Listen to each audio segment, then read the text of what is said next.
नमस्कार दोस्तों, स्वागत है आज के वीडियो में आपका। आज हम बात करेंगे। हे यमराज, मैंने भूखों को भोजन खिलाया, गौ को दान दिया और अनेक पुण्य कर्म किए, फिर भी मुझे नरक क्यों डाला जा रहा है? तूने अनेक पुण्य कर्म किए, परंतु तूने यह दान नहीं किया, इसी कारण तुझे नरक में डाला जा रहा है। क्या आप जानते हैं कि मृत्यु के बाद यमराज के दरबार में आपके किस दान का सबसे बड़ा मोल होता है? आप जीवन भर चाहे अपना पूरा खजाना लुटा दें या सोने के सैकड़ों भव्य मंदिर बनवा लें, लेकिन एक दान ऐसा है जिसके बिना स्वर्ग के द्वार कभी नहीं खुलते। आखिर वह कौन सा गुप्त दान है जो करोड़ों स्वर्ग मुद्राओं से भी बड़ा है और जिसे स्वयं भगवान ने सबसे महान बताया है? आइए आज जानते हैं दान और पुण्य के उस सबसे बड़े और रोंगाटे खड़े कर देने वाले रहस्य को, जो आपके जीवन को देखने का नजरिया हमेशा के लिए बदल देगा। एक बार यमलोक में कुछ ऐसा हुआ जिसने सब कुछ हिला कर रख दिया। मृत्युलोक और देवलोक के बीच बसा यमलोक, जहां ना कभी दिन का उजाला होता है और ना ही रात का घोर अंधकार। वहां केवल प्राणियों के कर्मों की गूंज सुनाई देती है। धर्मराज यमराज का विशाल और भव्य दरबार लगा हुआ था। चारों ओर एक गहरी खौफनाक लेकिन एकदम शांत आभा फैली हुई थी।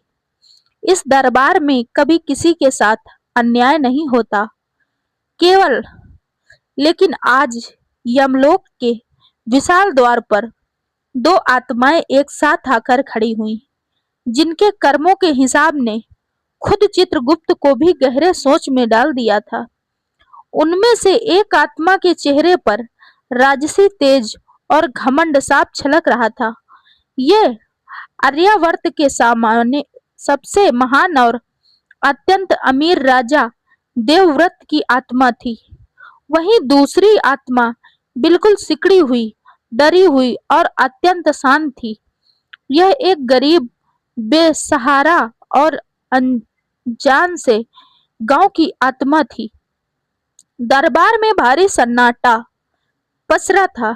तभी चित्रगुप्त ने अपनी महान कर्म ग्रंथ के पन्ने पलटे और भारी मन से यमराज और की ओर देखा। चित्रगुप्त बोले, हे धर्मराज, आज कर्मों के तराजू पर एक अत्यंत विचित्र स्थिति उत्पन्न हो गई है। पृथ्वी लोक से ये दो आत्माएं एक ही पल में अपने प्राण त्याग कर यहाँ यमलोक पहुंची हैं, परंतु इनके कर्मों का लेखा जोखा मेरे मस्तिष्क को भी उलझन में डाल रहा है। समझ नहीं आ रहा है कि अन्याय का कांटा किस दिशा में झूलेगा। यमराज बोले, हे चित्रगुप्त, धर्म के कांटे पर कोई भी स्थिति विचित्र नहीं होती। कर्मों की गति अत्यंत सूक्ष्म और पारदर्शी है। प्राणी मृत्युलोक में जो बीज बोता है, उसे यही वही फसल काटनी पड़ती है। तुम तनिक भी संकोच ना करो और विस्तार से बताओ कि इन दोनों प्राणियों का जीवन का क्या सार है। चित्रगुप्त बोले, महाराज, मेरी दाहिनी ओर जो आत्मा अत्यंत गर्व से खड़ी है, वह पृथ्वी के सबसे धनी राजा देवव्रत की है। इन्होंने अपने पूरे जीवन में दान की नदियां बहा दी हैं।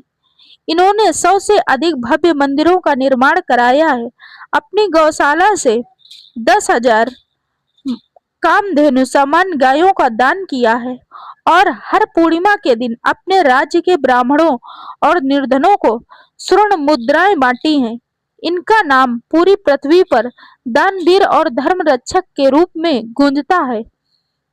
यमराज बोले, और ये दूसरी आत्मा जो भय से कांप रही है, इसका क्या परिचय है?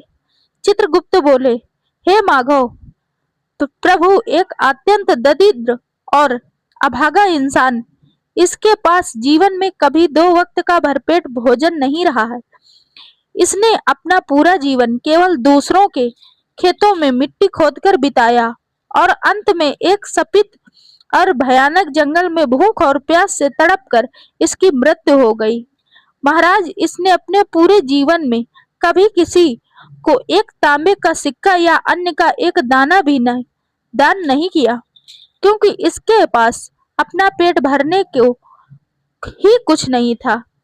चित्रगुप्त की यह बातें सुनकर राजा देवव्रत की आत्मा गर्व से और चौड़ी हो गई। उसे पूरा विश्वास था कि अब उसे यमराज पूरे सम्मान के साथ स्वर्ग के सबसे सुंदर भवन में भेजेंगे और अप्सराएं उसका स्वागत करेंगी। वही दूसरी ओर गरीब माधव अपना सिर झुकाए खड़ा था। उसे पता था कि उसने जीवन में कोई पुण्य नहीं किया, इसलिए वह चुपचाप अपने नर्क के दंड की प्रतीक्षा कर रहा था। यमराज ने दोनों ही की ओर बहुत गहरी और शांति दृष्टि से देखा। यमराज बोले, न्याय का समय आ गया। चित्रगुप्त, मेरी आज्ञा ध्यान से सुनो। इस महान दानी वीर देवव्रत को तुरंत गौरव नरक की सबसे भयानक और सुलगती हुई आग में धकेल दिया जाए और इस दरिद्र को माघव को पूरे सम्मान के साथ स्वर्ग के नंदन वन में ले जाया जाए। यमराज का यह फैसला सुनते ही जैसे पूरे यमलोक में बिजली गिर गई। चित्रगुप्त भी एक पल के लिए स्तंभ रह गए और उनके हाथों से ग्रंथ टूटते छूटते बच गया। राजा देवव्रत की आत्मा तो क्रोध, आश्चर्य और भयंकर अपमान से तिलमिला उठी।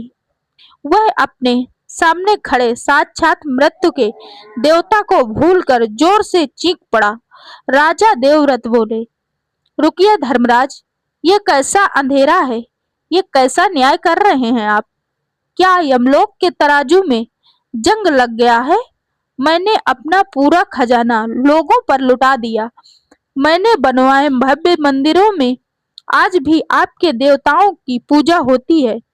मेरे द्वारा बांटे गए सोने से हजारों गरीबों के घर चलते हैं। अकाल के समय मैंने अपने अन्न भंडार खोल दिए थे। मैंने जीवन भर केवल धर्म का मार्ग चुना और आप मुझे नरक भेज रहे हैं। और इस भिखारी को, इस अभागे को स्वर्ग, जिसने जीवन में एक चींटी को भी शक्कर तक नहीं डाली। ये घोर अन्याय है। मैं आपके इस फैसले को कदापि नहीं मानता। यमराज बोले, शांत हो जाओ देवव्रत। तुम इस समय यमलोक में खड़े हो, अपने महल के दरबार में नहीं। तुम्हारा अहंकार तुम्हारी चिता की आग के साथ ही जल जाना चाहिए था, परंतु यह तुम्हारी आत्मा से लिपट कर यहाँ मेरे सामने तक आ गया है और यही अहंकार तुम्हारे नरक का मुख्य द्वार है। राजा देवव्रत बोले, कैसा अहंकार धर्मराज? क्या मैंने दान नहीं किया? क्या मेरे धन से भूखों का पेट नहीं भरा? आप मेरे इतने बड़े बड़े पुण्यों को ऐसे कैसे ठुकरा सकते हैं? यमराज बोले, तुमने दान नहीं किया देवव्रत, तुमने केवल अपनी महानता का व्यापार किया है। तुमने भी भव्य मंदिर इसलिए बनवाए ताकि आने वाली पीढ़ियां भगवान से ज्यादा तुम्हारा नाम याद रखें। तुमने स्वर्ग मुद्राएं इसलिए बांटी ताकि गरीब लोग तुम्हारे सामने हाथ फैलाकर सिर झुकाएं और तुम्हारी जय जयकार करें। तुमने अकाल में अन्न बांटकर लोगों की भूख नहीं मिटाई, बल्कि उन पर एहसान किया ताकि वे तुम्हारे गुलाम बन जाएं। सुनो देवव्रत, जिस दान के पीछे दान देने वाले का मैं खड़ा हो जाए, वो दान पुण्य नहीं, घोर पाप बन जाता है। तुम्हारे हर सिक्के पर, तुम्हारे घर अन्न के दाने पर तुम्हारा घमंड छाया हुआ था। तुमने लोगों की गरीबी दूर नहीं की, तुमने उनकी मजदूरी खरीद कर अपना रुतबा बढ़ाया। तुम्हारा दान सत्य नहीं, बल्कि घोर तामसिला है था। तामसिक धर्म सीधे रौरव नरक की आग की ओर ही ले जाते हैं। राजा देवव्रत बोले, तो क्या मेरा किया गया सब कुछ व्यर्थ हो गया? और इस भिखारी ने ऐसा क्या महान कार्य कर दिया? इसने तो जीवन भर कोई दान नहीं किया, इसे अपने स्वर्ग का अधिकार कैसे मान लिया? राजा ने इस तीखे प्रश्न पर यमराज ने माधव की ओर देखा। माधव अभी भी बिल्कुल चुप था। उसकी आंखों में आंसू थे और वह हाथ जोड़े बस ईश्वर का नाम जप रहा था। यमराज ने फिर चित्रगुप्त के ग्रंथ की ओर देखा, परंतु अचानक यमराज के शांत माथे पर भी चिंता की लकीर उभर आई। यमराज बोले, चित्रगुप्त, यह बात सत्य है कि माधव ने जीवन भर कोई लौकिक दान नहीं किया, परंतु मृत्यु से ठीक पहले उस भयानक और शपित जंगल में इसके द्वारा किया गया एक कर्म इतना महान था कि इसने इसके पिछले 100 जन्मों के सारे पाप धो दिए हैं। इसके धर्म पुस्तक का वह पन्ना स्वर्ग अक्षराओं से क्यों चमक रहा है? चित्रगुप्त बोले, महाराज, यही तो सबसे बड़ा रहस्य है। मेरे खाते में उस अंतिम क्षण का कोई भी दृश्य स्पष्ट नहीं है। माधव जब उस भयानक जंगल में था, तब वहां एक मायावी और दिव्य अंधकार छा गया था। मुझे केवल इतना ज्ञात है कि इसने अपनी मृत्यु से ठीक पहले कुछ ऐसा त्याग किया है जो इसे पूरे ब्रह्मांड के सबसे बड़े पुण्य में से एक है। पर वह कृत्य क्या था? इसने ऐसा क्या दान किया कि यह रहस्य इस ग्रंथ की दृष्टि से भी छिपा हुआ है। पन्ने पर केवल एक असीम रोशनी है जिसे मेरी आंखें भी नहीं पढ़ पा रही हैं। यमराज बोले, यदि कर्मों के ग्रंथ में वह क्षण स्पष्ट नहीं है, तो इसका अर्थ है कि माधव के उस दान में स्वयं पिता नारायण की कोई गहरी माया छिपी हुई है। इसने जो भी दिया है वह बिना किसी स्वार्थ, बिना किसी को जताए और बिना किसी फल की आशा के दिया है। गुप्त दान ही सबसे श्रेष्ठ होता है, परंतु यमलोक के नियम के अनुसार जब तक पूरा सत्य सामने ना आ जाए, न्याय की प्रक्रिया पूर्ण नहीं मानी जाती। हमें यह जानना है कि होगा कि एक भूखे इंसान ने ऐसा क्या दान कर दिया जो अमूल्य हो गया। इतना कहकर यमराज को अपने काले और विशाल आसन से उठ खड़े हुए। पूरे यमलोक में उनके भारी कदमों की गूंज सुनाई देने लगी। उन्होंने अपने सबसे भरोसेमंद और श्रेष्ठ दूत कालदूत का आवाहन किया। यमराज बोले, कालदूत, तुरंत मेरे समक्ष प्रस्तुत हो। कालदूत बोले, आज्ञा करें धर्मराज, आपका यह सेवक उपस्थित है। यमराज बोले, कालदूत, मैं तुम्हें एक अत्यंत ही महत्वपूर्ण कार्य सौंप रहा हूँ। तुम्हें इसी क्षण पृथ्वी लोक पर जाना है। तुम्हें एक साधारण मनुष्य का रूप धारण कर उस शपित जंगल और उस गांव में जाना है जहां से यह माधव आया है। तुम्हें यह पता लगाना है कि अपनी मृत्यु से ठीक पहले जब यह भूख और प्यास से बुरी तरह तड़प रहा था, तब इसने ऐसा कौन सा दान किया जिसने राजा देवव्रत के स्वर्ण कलशों को भी मिट्टी कर दिया। कालदूत बोले, परंतु प्रभु, जब चित्रगुप्त जी की दिव्य दृष्टि भी उस रहस्य को नहीं देख पाई, तो मैं एक साधारण रूप में उसे कैसे खोजूंगा? यमराज बोले, क्योंकि सत्य कभी छिपता नहीं है। कालदूत, वो उस जंगल की हवाओं में, उन पेड़ों की जड़ों में और वहां की मिट्टी में कहीं ना कहीं दर्ज होगा। जाओ, माधव के अंतिम पलों की यात्रा को फिर से जियो। उस गांव के रहस्य को सुलझाओ और पता लगाओ कि असली दान क्या होता है। जब तक तुम सत्य लेकर नहीं लौटोगे, राजा देवव्रत और माधव इसी दरबार में तुम्हारे लौटने की प्रतीक्षा करेंगे। तुरंत प्रस्थान करो। कालदूत बोले, जो आज्ञा धर्मराज। यमराज का आदेश मिलते ही कालदूत ने उन्हें प्रणाम किया और एक ही झटके में वह यमलोक के अंधेरे को चीरता हुआ पृथ्वी की ओर निकल पड़ा। दरबार में राजा देवव्रत जमीन पर गिरकर अपने अहंकार पर रो रहा था और माधव अभी भी अपनी आंखें बंद किए शांत खड़ा था। पृथ्वी पर अब एक बहुत बड़ा रहस्य खुलने वाला था। उस शपित जंगल में ऐसा क्या छिपा था? माधव ने मरते हुए किसे अपना सब कुछ दे दिया था? यह सब कालदूत के लिए एक बहुत बड़ी परीक्षा बनने वाली थी। जिसकी शुरुआत पृथ्वी के उस रहस्यमयी गांव से होने वाली थी।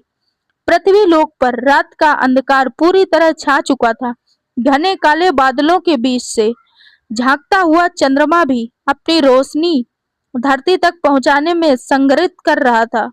कालदूत ने एक साधारण सन्यासी का रूप धारण किया और उसी अनजान गांव से अपने कदम रखे और जहां माघव का जन्म हुआ था, गांव में प्रवेश करते ही कालदूत को एक अजीब सी वीरानी और खौफ का एहसास हुआ। हवा में एक उदासी घुली हुई थी। कच्चे मकानों के दरवाजे अंदर से मजबूती से बंद थे, मानो वहां के लोग किसी अनजाने डर के साए में जी रहे हों। कालदूत चलते चलते गांव के बीचों बीच स्थित एक पुराने पीपल के पेड़ के पास पहुंचे।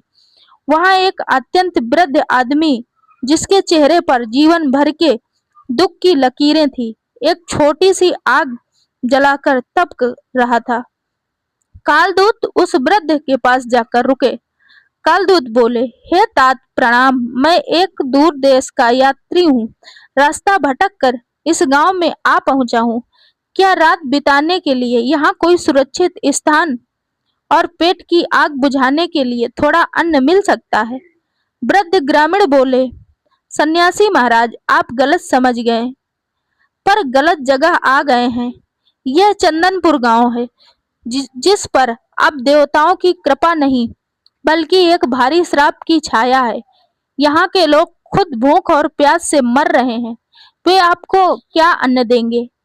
आप चाहें तो सामने मंदिर के टूटे हुए चबूतरे पर सो सकते हैं, परंतु मेरी एक बात याद रखिए, रात के समय उस उत्तरी दिशा वाले जंगल की तरफ भूलकर भी मत जाना।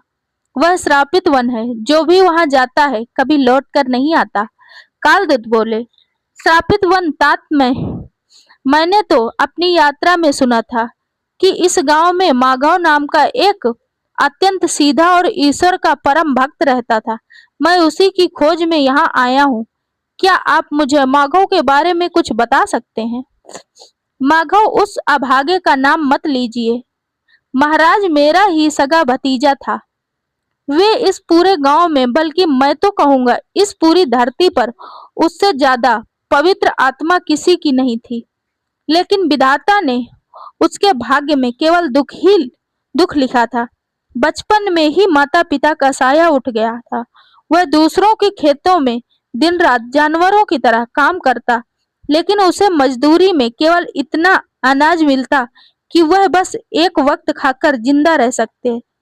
कभी कभी तो वह कुएं का पानी पीकर ही कई दिन गुजार देता था।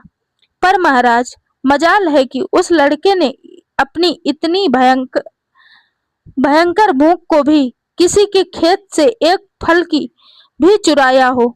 वह हमेशा कहता था कि चोरी का अन्न शरीर तो पाल सकता है, पर इंसान की आत्मा को मार देता है।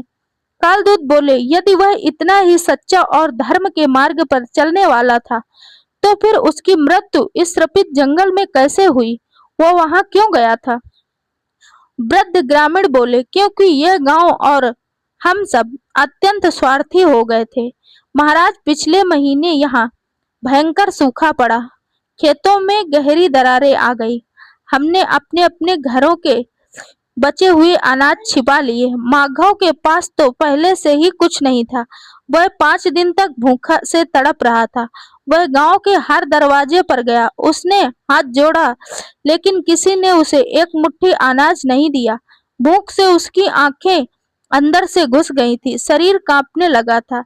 जब उसे लगा कि वह भूख की पीड़ा से पागल हो जाएगा, तो वह अपने प्राण बचाने के लिए जंगली कंदमूल खोजने उस उत्तरी जंगल की ओर निकल गया। हमने उसे बहुत रोका, क्योंकि वह जंगल मायावी और राक्षसी शक्तियों का गढ़ है, लेकिन भूख का दर्द मौत के डर से भी बहुत बड़ा होता है महाराज। वह गया और फिर कभी लौट कर नहीं आया। हमने डर के मारे वहां जाकर उसका अंतिम संस्कार तक नहीं किया। कालदूत बोले, मनुष्य का स्वार्थ ही उसका सबसे बड़ा शत्रु है। तात माघव ने भूख से प्राण त्यागे, पर अंत तक अपने धर्म को नहीं छोड़ा। मैं उसे श्रापित जंगल में जाऊंगा और माधव की आत्मा की शांति के लिए उसके शरीर के अवशेषों को अग्नि दूंगा। नहीं महाराज, ऐसी भयानक भूल मत कीजिए। वह जंगल जीवित इंसानों को कच्चा निगल जाता है। वहां की हवाओं में मायावी राक्षस बसते हैं जो जंगल के मन का डर और लालच बहुत जल्दी पढ़ लेते हैं। आप वहां से जीवित नहीं लौटेंगे। कालदूत बोले, जो जन्म और मृत्यु के चक्र से परे हो उसे भला कौन सा मायावी राक्षस डरा सकता है। तात, आप निश्चिंत रहें, मेरा कोई अहित नहीं होगा। इतना कहकर कालदूत उसे ने उस वृद्ध ग्रामीण को प्रणाम किया और बिना एक पल गंवाए उस भयानक और श्रापित जंगल की ओर चल पड़े। जैसे जैसे कालदूत जंगल के करीब पहुंच रहे थे, हवा का तापमान तेजी से गिरने लगा। चारों ओर एक घना सफेद और रहस्यमय कोहरा छा गया। पेड़ों की सूखी शाखाएं ऐसे लग रही थीं जैसे कंकालों के हाथ हों, जैसे आसमान को कुरच रहे हों। जमीन और सूखे पत्तों के कुचलने की आवाज के अलावा वहां कोई दूसरी ध्वनि नहीं थी। जंगल में प्रवेश करते ही कालदूत को एहसास हुआ कि यह यहाँ की मिट्टी में एक भारी दमघोंटू और अत्यंत नकारात्मक माया फैली हुई थी। अचानक कालदूत के कानों में अजीब सी आवाजें गूंजने लगी। कोई उनके कानों में फुसफुसा रहा था, कोई रो रहा था तो कोई हंस रहा था। ऐसा लग रहा था जैसे जंगल उन पर हावी होने की कोशिश कर रहा है। तभी कोहरे के बीच से एक विशाल और भयानक आकृति उभरकर सामने आई। उसकी आंखें धधकाते हुए अंगारों जैसी थी और उसका पूरा शरीर काले धुएं और परछाइयों से बना था। वे उस जंगल का मायावी राक्षस था जो इंसानों के अंदर के लालच और भूख को खींचकर अपनी शक्ति बढ़ाता था। मायावी राक्षस बोले, एक और मूर्ख इंसान अपनी जान गंवाने इस सफेद वन में चला आया। क्या तू भी उसी भूखे भिखारी माधव की तरह यहाँ कुछ ढूंढने आया है? लौट जा सन्यासी, वरना मैं तुम्हारी देह का सारा खून पी जाऊंगा और तुम्हारी हड्डियां इसी मिट्टी में सुला दूंगा। कालदूत बोले, मैं यहाँ ना कुछ पाने आया हूँ और ना ही मुझे अपने प्राणों का कोई मोह है। मैं तो उस परम सत्य को खोजने आया हूँ जिसे तुम जैसे मायावी अंधकार ने छिपा कर रखा है। मुझे बताओ, उस रात माधव के साथ यहाँ क्या हुआ था? मा, मायावी राक्षस बोले, माधव उस मूर्ख अभागे की बात कर रहा है तू? वह जब यहाँ आया था तो भूख से उसके प्राण सूख रहे थे। वह ठीक से खड़ा भी नहीं हो पा रहा था। मैंने उसकी परीक्षा ली। मैंने अपनी माया से उसके सामने 56 प्रकार के स्वादिष्ट व्यंजनों का ढेर लगा दिया था। मैंने उससे कहा कि मुझे अपना ईश्वर और अपना धर्म बेच दे, मेरे सामने घुटने टेक कर मेरी पूजा कर, तो यह सारा भोजन उसका हो जाएगा। लेकिन वह मूर्ख, वह इंसान नहीं, कोई जिद्दी पत्थर था। उसने मेरी माया को पहचान लिया और उस दिव्य भोजन को लात मार दी। उसने कहा कि वह भूखा मर जाना स्वीकार करेगा, लेकिन किसी असुरी शक्ति के आगे हाथ नहीं फैलाएगा। कालदूत बोले, माधव ने सत्य ही कहा था। वह शरीर से कमजोर अवश्य था, परंतु उसकी आत्मा तुमसे कई गुना अधिक बलवान थी। और उसके बाद क्या हुआ? मायावी राक्षस बोले, उसके बाद वह और घने जंगल में चला गया, लेकिन वो वहां से जीवित वापस नहीं गया। सन्यासी, उस रात उस जंगल में कुछ ऐसा हुआ था, कुछ ऐसा भयानक और दिव्य जिसने मेरी भी आंखें चौंधिया दी थी। मैंने दूर से देखा कि वह पुराने बरगद के पास बेसुध होकर गिरा पड़ा था और तभी वहां कोई और आया था, कोई ऐसा जिसके तेज और प्रकाश के सामने मेरी मायावी शक्तियां भी भस्म होने लगी थी। मैं डर के मारे वहां से भाग गया। मुझे नहीं पता वहां क्या हुआ, पर जो भी हुआ उसने उस भिखारी को इस जंगल से भी महान बना दिया। अब मेरे सवालों का अंत हुआ, तू भी मरने के लिए तैयार हो जा। यह कहते ही उस भयानक राक्षस ने अपना विशाल मायावी हाथ कालदूत को कुचलने के लिए उनकी ओर बढ़ाया, लेकिन वो ये नहीं जानता था कि उसके सामने कोई साधारण सन्यासी नहीं बल्कि स्वयं यमराज के सबसे शक्तिशाली दूत खड़े हैं। कालदूत बोले, तुम्हारी माया मुझ पर काम नहीं करेगी, मूर्ख हो। मैं यमलोक का दूत हूँ और यहाँ न्याय के लिए सत्य की खोज में आया हूँ, मेरे मार्ग से हट जाओ। कालदूत ने अपनी आंखें बंद की और यमराज की ध्यान किया। उनके शरीर से एक प्रचंड और तीव्र नीली रोशनी निकली, जो मृत्यु के अटल सत्य का प्रतीक थी। इस दिव्य प्रकाश की किरणें पड़ते ही वह मायावी राक्षस चीखता और तड़पता हुआ धुएं में बदल गया और जंगल की काली हवा में सदा के लिए विलीन हो गया। जंगल का माया जाल कुछ पल के लिए टूट गया और कोहरा छटने लगा। कालदूत अब तेजी से जंगल के बीचों बीच उस पुराने और विशाल बरगद के पेड़ और की ओर बढ़े जिसके बारे में वृद्ध ग्रामीण और उस राक्षस ने बताया था। वहां पहुंचकर कालदूत के कदम अचानक ठिठक गए। पेड़ के नीचे की जमीन एक अलग ही सुनहरी चमक से रोशनी थी। वहां माघव का मृत शरीर नहीं था, बल्कि वहां की मिट्टी पर एक बहुत ही अजीब सी आकृति बनी हुई थी, मानो वहां कोई बहुत बड़ा कृत्य हुआ हो। पास ही में एक आधा खाया हुआ सूखा जंगली फल पड़ा था, जिस पर खून के कुछ सूखे हुए छींटे थे। कालदूत ने घुटने के बल बैठकर अत्यंत सम्मान के साथ उस सूखी हुई मिट्टी को अपने हाथों में उठाया। कालदूत ने जैसे ही उस बरगद के पेड़ के नीचे पवित्र मिट्टी को अपने माथे से लगाया, उसकी बंद आंखों के सामने उस रहस्यमयी रात का वह दृश्य सजीव हो उठा। कालदूत समय ही की धारा में पीछे चले गए और अब वह अपनी आंखों से वह सब देख रहे थे जिसने यमलोक के न्याय को भी अचंभे में डाल दिया था। दृश्य में चारों ओर भयंकर अंधकार और तूफानी हवाएं चल रही थी।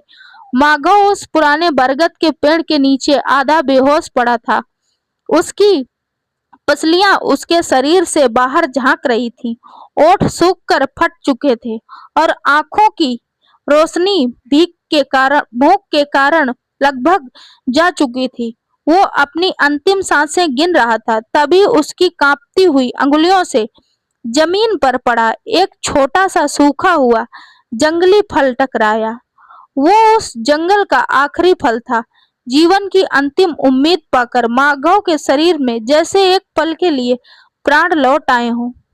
उसने कांपते हुए हाथों से उस फल को उठाया। वो उसे अपने मुंह के करीब ले ही जा रहा था कि तभी हवा में एक अत्यंत डरावनी और दर्दनाक भारी चीख गूंज उठी।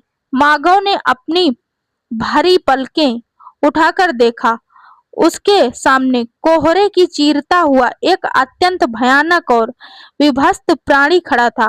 वो कोई इंसान नहीं लग रहा था। उसका शरीर घावों से भरा था, जिससे लगातार काला खून बह रहा था। उसके शरीर से एक असहनीय दुर्गंध आ रही थी और वह दर्द के मारे जमीन पर घिसट रहा था। वो प्राणी देखने में इतना भयानक था कि कोई भी साधारण इंसान उसे देखकर ही प्राण त्याग देता, लेकिन उस डरावने जीव की आंखें, उन आंखों में एक ऐसी तड़प थी, एक ऐसी भयंकर भूख थी जो माधव की अपनी भूख से कहीं ज्यादा गहरी लग रही थी। वे जीव धीरे धीरे रेंगता हुआ माधव के पैरों के पास आ गिरा। आगात जीव बोले, भोजन पानी, मुझ पर दया करो मनुष्य, मेरे शरीर की एक एक नस भूख से टूट रही है। मेरी आत्मा इस शरीर को छोड़ने से पहले भोजन के एक दाने के लिए तड़प रही है।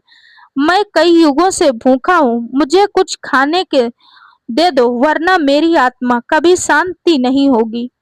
मुझे इस असीम पीड़ा से मुक्त कर दो।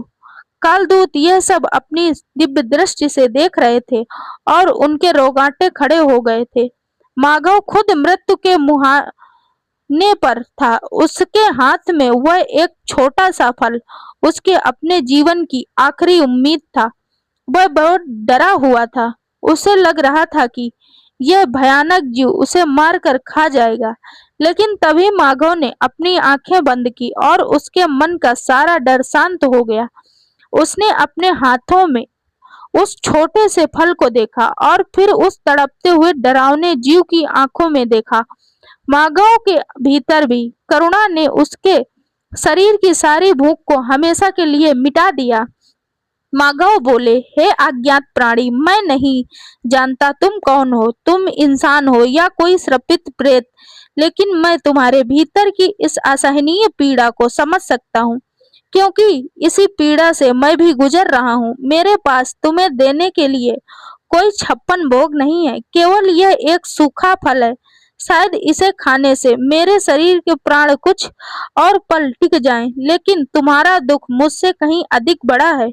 यदि मेरे इस छोटे से फल से तुम्हारे प्राण बच सकें और तुम्हें शांति मिल सके, तो मुझे यह मृत्यु हर्षित स्वीकार है। लो, इसे ग्रहण करो और अपनी पीड़ा शांत करो। ये कहते हुए माधव ने अपने जीवन की आखिरी उम्मीद, वो इकलौता फल, उस भयानक जीव के कांपते हुए हाथों में रख दिया। जैसे ही उस जीव ने वह फल खाया, वह माधव के शरीर की बची हुई खुर्ची ऊर्जा भी समाप्त हो गई और वह एक हल्की सी मुस्कान के साथ उस बरगद की जड़ों पर गिर पड़ा। उसने अपने प्राण त्याग दिए, लेकिन माधव की आंखें बंद होते ही वहां का दृश्य पूरी तरह बदल गया। कालदूत ने देखा कि उस भयानक और विभक्त जीव के शरीर से तेज दिव्य प्रकाश फूटने लगा। उसके घाव भर गए, उसकी विकरालता एक अदृश्य सुंदरता में बदल गई। वह कोई साधारण जीव या प्रेत नहीं था। उस भयानक मायावी घोल के भीतर से शंख चक्र गदा और पद्म धारण किए हुए साक्षात भगवान श्री हरि विष्णु प्रकट हुए। उनकी आभा से पूरा सफेद जंगल सोने की तरह चमकने लगा था। भगवान विष्णु ने अपनी करुणा भरी दृष्टि से माधव के मृत शरीर को देखा और उसे अपने हाथों से उठाया। भगवान विष्णु बोले, हे माधव, तुमने आज सिद्ध कर दिया कि निस्वार्थ करुणा ही इस ब्रह्मांड का सबसे बड़ा धर्म है। जब इंसान के पास सब कुछ हो और वह उसमें से कुछ दान करे, तो वह केवल एक कर्म है। लेकिन जब इंसान के पास कुछ भी ना हो, वह स्वयं मृत्यु की गोद में हो और फिर भी वह अपना सर्वस्व किसी अनजान की पीड़ा हरने के लिए सौंप दे, तो वह महादान बन जाता है। तुमने अपने प्राणों का मोह छोड़कर मुझे जो यह एक सूखा फल खिलाया है, उसने मेरे तीनों लोकों की दुर्दशा शांत कर दी है। तुम्हारे ये भेंट मुझे किसी चक्रवर्ती सम्राट के स्वर्ण कलशों से भी अधिक प्रिय है। तुमने सिद्ध कर दिया है कि भगवान केवल भाव के भूखे हैं। आज से तुम्हारे यह पवित्र आत्मा जन्म और मृत्यु के चक्र से मुक्त होकर मेरे बैकुंठ में हमेशा के लिए निवास करेगी। यह दृश्य देखते ही कालदूत की आंखें आंसुओं से भर गईं। उनका शरीर भाव विभोर होकर कांपने लगा। कालदूत ने तुरंत उस पवित्र मिट्टी को नमन किया और पृथ्वी लोक से वापस यमलोक की ओर चले। यमलोक के दरबार में अभी भी राजा देवव्रत और चित्रगुप्त कालदूत की प्रतीक्षा कर रहे थे। कालदूत ने जैसे ही दरबार में कदम रखा, उनके चेहरे और एक असीम शांति तेज था।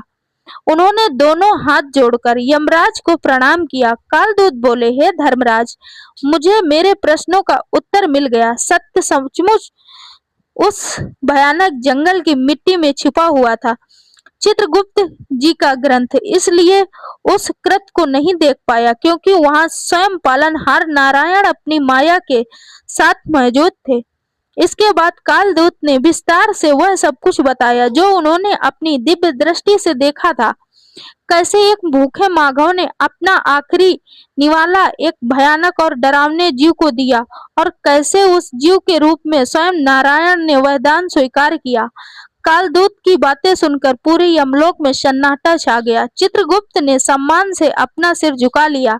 राजा देवव्रत, जो अब तक अपने अहंकार में फन उठाए खड़ा था, उसने पैरों तले से जमीन खिसक गई। वो घुटनों के बल जमीन पर गिर पड़ा और फूट फूट कर रोने लगा। यमराज बोले, सुन लिया तुमने देवव्रत, अब तुम्हें समझ आया कि यमलोक का न्याय कभी अंधा नहीं होता। तुमने अपना अतिरिक्त दान किया जो तुम्हारे किसी काम का नहीं था, और तुमने वो भी इसलिए दान किया ताकि लोग तुम्हें महान कहें, लेकिन उस गरीब माधव ने अपना जीवन दान कर दिया, वह भी एक ऐसा भयानक जीव को जिसे देखकर तुम शायद घृणा से अपनी आंखें फेर लेते।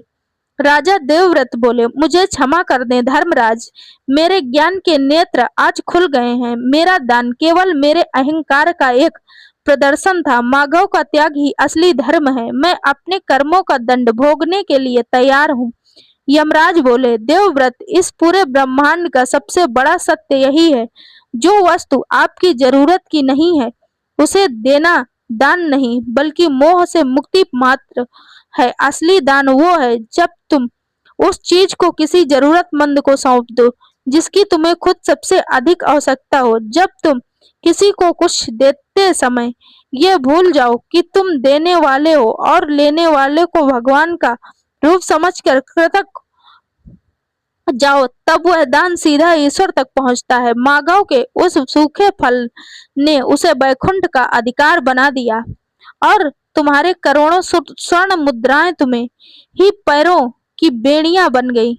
जाओ देवव्रत, नरक की अग्नि में अपने इस मैं और अहंकार को भस्म करो ताकि अगले जन्म में तुम माधव जैसे निर्मल आत्मा पा सको। यमराज का आदेश मिलते ही यमदूत राजा देवव्रत को वहां से ले गए और उधर इधर यमराज कालदूत के माधव की आत्मा की ओर हाथ जोड़कर उसे प्रणाम किया और वह आत्मा का एक दिव्य प्रकाश में बदलकर हमेशा के लिए देवलोक की ओर प्रस्थान कर गई। दोस्तों, इस प्राचीन कथा का सार यही है कि ईश्वर को हमेशा धन संपत्ति या दिखावे से कोई प्रसन्नता नहीं मिलती। ईश्वर केवल हमारे भीतर छुपे उस निस्वार्थ भाव को देखते हैं। अगर आप किसी को खुद दे रहे हैं तो उसे इस तरह दें कि आपके दूसरे हाथ को भी खबर ना हो। अहंकार से भरा हुआ सोने का दान मिट्टी के समान है और करुणा से भरा हुआ एक रोटी का टुकड़ा साक्षात अमृत के समान है। जीवन में कभी भी किसी मजबूर या तड़पते हुए जीव को देखकर अपनी आंखें मत फेरना, क्योंकि क्या पता किस रूप में स्वयं ईश्वर आपकी परीक्षा ले रहे हो। अगर आपको यह पौराणिक और ज्ञान से भरी कथा हृदय से अच्छी लगी हो और आपको जीवन का कोई नया सत्य जानने को मिला हो तो कृपया इस वीडियो को अपने परिवार और दोस्तों के साथ शेयर अवश्य करें। आपके एक शेयर से यह ज्ञान किसी और के जीवन में भी रोशनी ला सकता है। तो दोस्तों, और कमेंट कर में जय श्री कृष्ण और जय श्री नारायण जरूर लिखना और वीडियो को लाइक करना। मिलते हैं दूसरे वीडियो में, तब तक के लिए धन्यवाद।